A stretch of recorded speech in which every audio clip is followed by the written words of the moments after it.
Olá, estamos de volta com o programa O Direito na TV, conversando hoje com o Dr. Guilherme Gonçalves Pereira, sobre propriedade intelectual.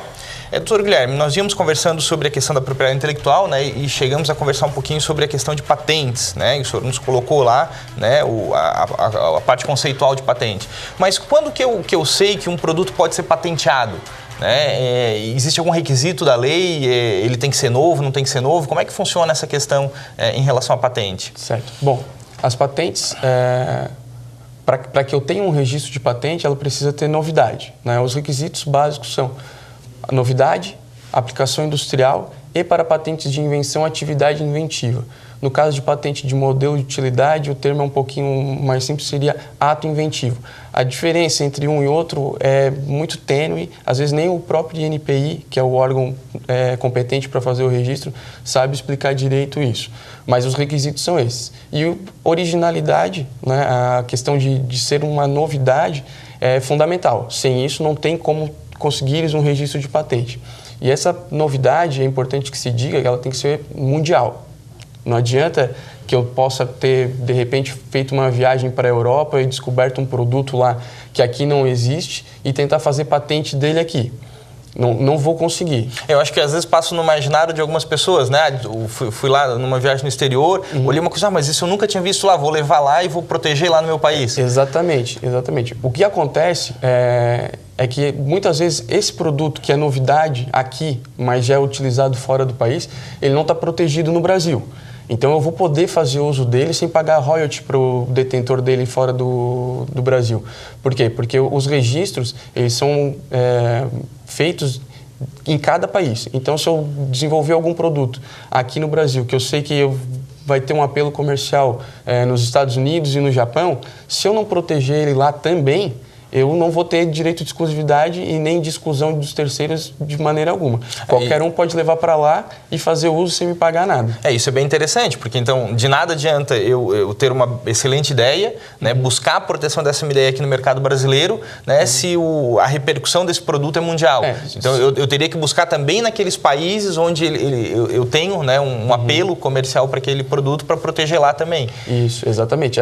Se eu tenho a possibilidade de fazer exploração do meu produto fora do Brasil, eu tenho que verificar em quais países eu posso fazer isso e também fazer o pedido lá, nesses países onde eu tenho interesse de comércio. Ou, de repente, até mesmo licenciar o produto.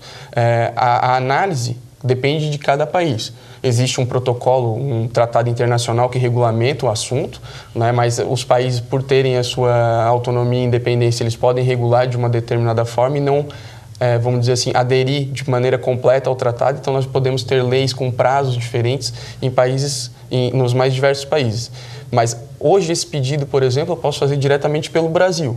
Existe um outro protocolo que foi firmado pelos países membros da OMP, que é a Organização Mundial de Propriedade Intelectual, onde eu posso dar entrada, por exemplo, nos países, europeus e, por meio de um protocolo no INPI, indicar quais países eu quero. Lógico, tem um procedimento, vou pagar as taxas necessárias e vou ter que ter alguém acompanhando esse pedido lá fora também, para que eu possa me proteger. Essa questão da novidade, portanto, ela é fundamental para que eu possa ter, novidade mundial, é fundamental para que eu possa ter êxito no meu pedido de patente. Guilherme, e à medida que eu conseguir essa proteção, eu tenho necessariamente que explorar esse produto no meu país, ou não, eu não preciso explorar. E uma outra coisa, se eu decidir lá passar isso para alguém, assim, vender ou licenciar, isso é possível? E como é que funciona esse pagamento, que é o que se chama de royalties? Eu gostaria que você explicasse um pouquinho para o nosso telespectador também essa questão. Certo. Bom, como eu falei, todo o sistema de propriedade intelectual ele serve para que tenha desenvolvimento. Então, não adianta que eu faça um pedido de patente e não o explore, não faça a utilização dele. Se eu proceder dessa maneira, eu posso sofrer um pedido de adjudicação compulsória da minha patente e vou perder o meu direito. Então, assim, necessariamente eu preciso explorar após a concessão. A mesma coisa vale para marcas, por exemplo. Se eu tiver um direito deferido de uma determinada marca e passar a não utilizá-lo em determinado período, eu posso sofrer um processo e perder o direito de exploração daquela marca ou daquela patente. A questão de licenciamentos, se o recebedor for o beneficiário for um estrangeiro, o procedimento tem que estar registrado no INPI, até por uma exigência do Banco Central, que é para onde vai passar esse dinheiro para ser mandado o royalty. Mas, geralmente, entre nacionais é feito contratos entre particulares. O correto é fazer o registro no INPI. Né? Até um pouco tempo atrás, o INPI era até um pouco invasivo e influía nas cláusulas entre as partes. E de uns tempos para cá isso tem diminuído um pouco, até por uma questão de procedimento do INPI, mas em alguns momentos ele dizia até se o royalty era alto ou era baixo e fazia interferências... negócios privados entre as partes. Exatamente, que extrapolaria, né, totalmente a competência dele. Até porque a função do INPI é fazer o registro, né, da patente, da marca e zelar para que isso esteja realmente protegido no âmbito, né, do órgão que é o competente para isso. E não influenciar na atuação e na... Isso, exatamente. A questão de licenciamento, por quanto eu vou licenciar, qual é a abrangência, se vai ser uma licença exclusiva, se não vai ser exclusiva, se vai ser regional, a maneira como eu vou lidar com o meu...